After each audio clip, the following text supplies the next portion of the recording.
तो दोस्तों ये है आपका एक्सरसाइज 8.1 का क्वेश्चन नंबर 1, जहाँ पे क्या कहा गया है, त्रिभुज एबीसी में जिसका कोण भी समकोण है, एबी 24 सेंटीमीटर है, बीसी 7 सेंटीमीटर है, निम्नलिखित का मान आपको ज्ञात करना है। ठीक है, निम्नलिखित का मान ज्ञात कीजिए। तो सबसे पहले इन्होंने क्या बोला कि भाई त्रिभुज एबीसी जो है वो कैसा त्रिभुज है, एक समकोण त्रिभुज है। आपको क्या करना है, एक समकोण त्रिभुज बना लेना है। ठीक, समकोण त्रिभुज का मतलब आपको पता ही होगा। समकोण त्रिभुज एक ऐसा त्रिभुज होता है जिसका कोई एक कोण क्या होता है, 90 डिग्री का होता है। कोई एक कोण 90 डिग्री का होगा। और दूसरी बात हमको क्या पता होती है, 90 डिग्री के जो सामने वाली भुजा होती है वो क्या होती है भैया, वो होती है आपकी कर्ण। 90 डिग्री की जो सामने वाली भुजा होती है वो कर्ण होती है। और ये जो कर्ण होती है ना, वो समकोण त्रिभुज की सबसे बड़ी भुजा होती है। ये हम पहले ही डिस्कस कर चुके हैं। ठीक है, एक बार फिर से आपको बता दे रहे हैं कि अगर आपको कर्ण ढूंढना हो तो समकोण त्रिभुज में जो कर्ण होता है वो 90 डिग्री के सामने जाकर आपको मिलेगा। 90 डिग्री के जो सामने वाली भुजा होगी वो आपकी क्या कहलाएगी, कर्ण कहलाएगी। और कर्ण इस त्रिभुज की सबसे बड़ी भुजा होती है। उन्होंने कहा त्रिभुज एबीसी में जिसका कोण भी समकोण है, कोण बी समकोण है, मतलब कोण बी जो है वो 90 डिग्री के बराबर है। और फिर उसका ट्रायंगल का नाम इन्होंने बताया कि ट्रायंगल का नाम है वो एबीसी है।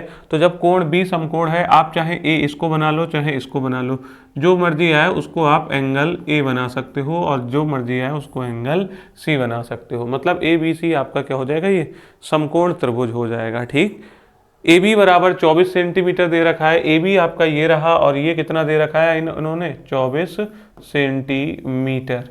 ए बी आपका क्या हो गया, 24 सेंटीमीटर।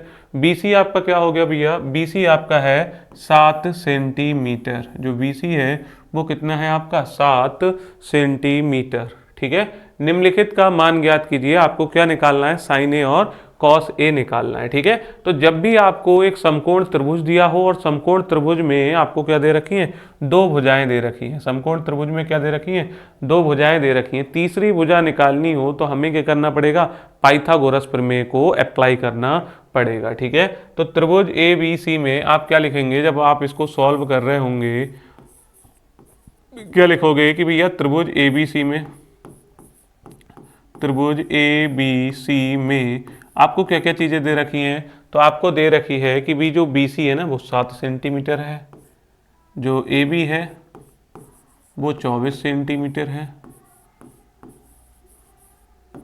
बी सी है वो कितना है, वो 7 सेंटीमीटर है, और कोण बी जो है वो कितना है, 90 डिग्री है। ठीक है, 90 डिग्री का ये कोण दे रखा है। इतना काम कर लेंगे।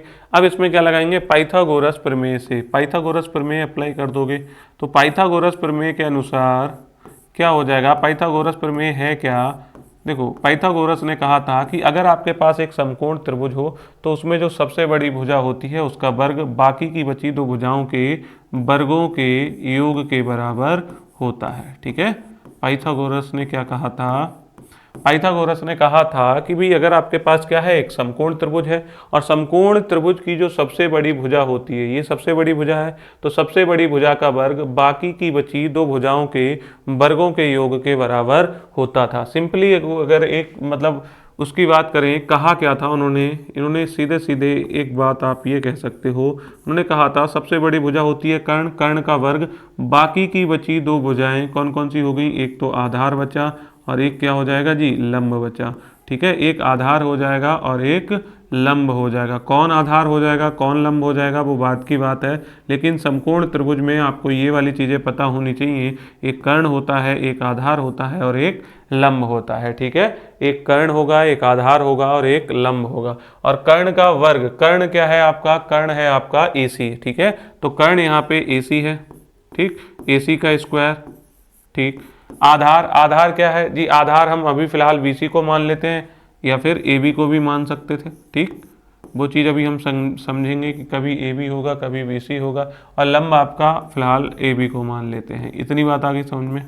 ठीक, ये वाली बात हम कर देंगे। तो AC की जगह पे हमें कितना लिख देना है, AC हमको निकालना है। BC की जगह पे हम कितना लिख देंगे, तो BC जी हमारा 7 सेंटीमीटर है, तो 7 का स्क्वायर। AB की जगह पे मैं कितना लिख दूंगा, AB आपका हो जाएगा 24 सेंटीमीटर स्क्वायर। ठीक है, ये वाली बात आपको याद रखनी है। 7 का स्क्वायर कितना हो जाएगा भैया, 49 हो जाएगा। 24 का स्क्वायर कितना हो जाएगा भैया, 576 हो जाएगा। 49 में जब आप 576 को जोड़ेंगे कितना आ जाएगा भैया, 625 आ जाता है। कितना आ जाएगा, 625 आ जाएगा। और ये आपका क्या है, AC का स्क्वायर है। ये क्या है आपका, AC का स्क्वायर है। क्लियर है इतना, ये आपका AC का स्क्वायर है। और AC का अगर स्क्वायर है तो आपको क्या निकालना है, AC का स्क्वायर थोड़ी निकालना था, आपको निकालना था AC। तो आप यहाँ पे सिंपली एक बात कह सकते हो कि जो AC है वो कितना हो जाएगा, 25 सेंटीमीटर हो जाएगा। ठीक है, AC कितना हो जाएगा, 25 सेंटीमीटर। क्यों हो जाएगा भैया, क्योंकि ये 625 था, 625। अब AC का स्क्वायर था 625। ठीक है, हमें क्या निकालना था, इसका हमने वर्गमूल ले लिया इधर भी और इधर भी हमने वर्गमूल लगा लिया। तो AC की वैल्यू या तो प्लस माइनस 25 आनी चाहिए थी यहाँ पे। तो प्लस 25 हम इसलिए रखते हैं क्योंकि AC क्या है, AC एक लेंथ है, एक लंबाई है, और लंबाई कभी भी आपकी नेगेटिव नहीं होगी। ठीक है, क्लियर है इतना। तो AC आपका पॉजिटिव इसीलिए लिया गया, तो AC की वैल्यू आपकी कितनी आ गई, 25 सेंटीमीटर आ गई। इतनी बात आ गई समझ में। जैसे ही आप AC को कह दोगे कि हाँ भैया ये वाली चीज़ है 25 सेंटीमीटर, ठीक, ये कितना है आपका, 25 सेंटीमीटर है। अब क्या करेंगे, AC आपका 25 सेंटीमीटर आ गया। बोले आपको क्या निकालना है भाई, पहला सवाल था साइन A और कॉस A निकालना है। साइन A निकालना है, पहले साइन A पे चलते हैं। साइन A का मतलब क्या हुआ, A कहाँ है, A आपको ये कोण नजर आ रहा होगा, A कौन सा है, ये वाला। तो यहाँ पे आपको क्या कर लेना है, यहाँ पे सिंपली जाके एक निशान ऐसे लगा लेना है। ये जो निशान बनेगा ना, ये जो कोण बनेगा, ये जो कोण बनता है वो कर्ण और आधार के बीच में बनेगा। मतलब ये इसके लिए फिलहाल क्या हो जाएगा, आधार हो जाएगा, आधार का काम करेगा, ये आधार हो जाएगा। ठीक है, ये चीज़ क्या बन जाएगी, आधार बन जाएगी। और ये वाली जो चीज़ हो जाएगी वो क्या करेगी, अभी लंब का काम करेगी। किसका काम करेगी, लंब का काम करेगी। कौन से कोण के लिए, ए कोण के लिए। देखो हमको क्या करना है, मेन फोकस करना है यहाँ पे इस एंगल पे। ठीक है, तो एंगल ए उन्होंने बोला है। ठीक है, एंगल क्या बोला है, ए बोला है। तो ए बोला है तो आपको यहाँ पे ऐसे निशान लगा लेने हैं। और याद रखना है जो एंगल होगा वो हमेशा कर्ण और आधार के बीच में बनेगा। कैसे पता करेंगे कर्ण, वो तो फिक्स हो जाता है कि भैया 90 के सामने वाली भुजा होती है, कर्ण होती है, और सबसे बड़ी भुजा होती है। ठीक है, और ये आपका क्या हो जाएगा, आधार हो जाएगा। ठीक, कर्ण ये बचा, ये आपका आधार, तो बकाया जो बचेगा वो क्या हो जाएगा, लंब हो जाएगा। कर्ण आधार लंब जैसे ही आपको पता चल जाएगा तो साइन A आपको लगाना है। और आपको पता है त्रिकोणमितीय अनुपात याद करने का जो फॉर्मूला है वो क्या है भैया, लाल बटे कक्का। ठीक है, लाल बटे कक्का। यहाँ पे आप क्या लिख दोगे भाई, साइन थीटा बराबर क्या होता है, लंब बटे कर्ण। साइन थीटा बराबर क्या होता है, लंब बटे कर्ण। कॉस थीटा बराबर क्या होता है, आधार बटे कर्ण। कॉस थीटा बराबर आधार बटे कर्ण। फिर टेन थीटा आपका क्या होता है भैया, टेन थीटा होता है आपका लंब बटे आधार। साइन कॉस टेन, और यहाँ पे क्या हो जाएगा, फिर कॉसेक हो जाएगा। ठीक है, कॉसेक बराबर क्या होता है, कर्ण बटा लंब। यहाँ पे क्या हो जाएगा, सेक थीटा। सेक बराबर क्या होता है, कर्ण बटे आधार। फिर कॉसेक सेक, और यहाँ पे क्या हो जाएगा आपका कॉट हो जाएगा, और ये क्या होता है, आधार बटे लंब होता है। उम्मीद है ये वाली बात आपको समझ आ गई होगी कैसे फॉर्मूले को याद करना है। लाल बटे कक्का ये इसकी शॉर्ट ट्रिक है। आप क्या करोगे, लंब बटा कर्ण क्या होता है, साइन थीटा की वैल्यू या साइन ए की वैल्यू क्या हो जाएगी, लंब बटे कर्ण हो जाएगी। अब आप यहाँ पे देखोगे जी, लंब आपका ये हो जाएगा, लंब इसके हिसाब से कौन सा है, BC। तो साइन ए के हिसाब से जो लंब है वो कितना है, BC है। और आधार क्या हो जाएगा, आधार हो जाएगा AB, सॉरी लंब बटा कर्ण है ना, साइन थीटा बराबर लंब बटा कर्ण। तो लंब आपका ये हो गया, कर्ण आपका क्या हो जाएगा, कर्ण हो जाएगा ये AC। ठीक है, BC अपॉन क्या हो जाएगा, AC। BC की वैल्यू कितनी है, तो BC आपका था 7 सेंटीमीटर, आप यहाँ पे 7 कर दोगे। AC कितना था, AC आप देखोगे AC है आपका 25। ठीक है, तो आपका आंसर आ जाएगा, साइन A का मान जो आ जाएगा वो कितना आ जाएगा भैया, 7/25 आ जाएगा। ठीक है, उम्मीद है ये वाली बात आपको समझ आ गई होगी। अब क्या दूसरा क्या निकालना था, पहले ही सवाल में है, दूसरा क्या है, कॉस A। और कॉस A बराबर अगर आप यहाँ से देखोगे, कॉस A क्या होता है, आधार बटे कर्ण, आधार बटे कर्ण। तो आप क्या कहोगे कि भाई आधार बटे कर्ण होता है, और आधार इसका क्या हो जाएगा, आधार हो जाएगा AB, और कर्ण तो आपका AC है ही, तो आपका क्या रहेगा यहाँ पे, AC क्या हो जाएगा, AB अपॉन AC। AB कितना है, AB है आपका 24, आधार AC कितना है आपका 25। तो आपका पहला क्वेश्चन हो गया कि भाई साइन A और कॉस A की वैल्यू आपने निकाल दी। ठीक है, ये वाली बात समझ आ गई। अब हम करेंगे क्या, दूसरा पार्ट इसका। दूसरे पार्ट में क्या बोला है इन्होंने, साइन सी निकालना है और कॉस सी। ठीक है, क्या अंतर है दोनों सवालों में, सिर्फ इतना अंतर है ये एंगल का। ठीक है, यहाँ पे एंगल ए था और यहाँ पे एंगल क्या हो जाएगा, सी हो जाएगा। ठीक है, यहाँ पे एंगल क्या हो जाएगा आपका, सी हो जाएगा। ठीक, तो मैं क्या करता हूँ, सी एंगल पे जाके इस तरीके से ये निशान लगा लेता हूँ।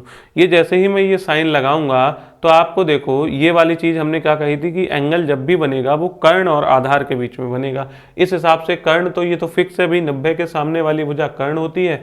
ये पहले आपका लंब था, एंगल ए के लिए ये वाली चीज़ जो थी वो लंब थी। अब इसको लंब ना कह के हम क्या कह देंगे, आधार बोल देंगे। क्या बोल देंगे भैया, आधार बोल देंगे। ठीक है, ये चीज़ आपकी बन जाएगी आधार। ठीक है, ये वाली चीज़ आपकी आधार बन जाएगी। जब ये आधार बन जाएगी, इसके सामने वाला जो चीज़ है वो क्या कहलाएगी, आपकी लंब हो जाएगी। ठीक है, तो ये ए बी जो हो जाएगा, अब इसके लिए क्या हो जाएगा आपका, ये लंब हो जाएगा। ठीक है, इतनी बात आई समझ में। यही चीज़ इस सवाल में याद रखनी थी। तो साइन सी के हिसाब से लंब आपका क्या हो जाएगा, लंब बटे कर्ण होगा। साइन सी क्या हो जाएगा आपका, लंब बटे कर्ण।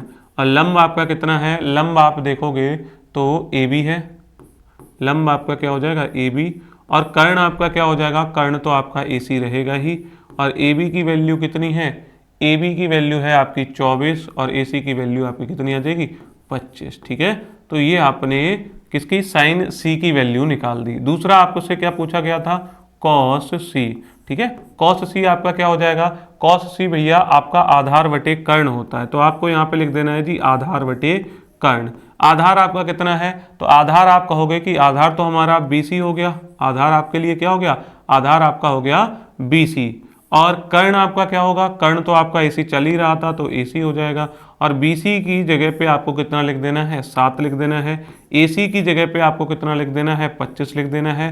तो ये जो चीज़ है वो क्या हो जाएगी, cos C की जो वैल्यू है वो कितनी हो जाएगी, 7/25 हो जाएगी। ठीक है, तो उम्मीद है ये वाली बात आपको समझ आ गई होगी। ठीक है, तो जो भी हमने प्रयास किया वो आपके सामने ये प्रयास है। अगर आपको हमारा प्रयास जो है वो अच्छा लगता है तो आप हमारे चैनल को सब्सक्राइब कर सकते हैं, वीडियो को लाइक कर सकते हैं, अपने दोस्तों के साथ शेयर कर सकते हैं और कमेंट कर सकते हैं। ठीक है, तो मिलते हैं नेक्स्ट वीडियो में, तब तक के लिए टेक केयर एंड बाय।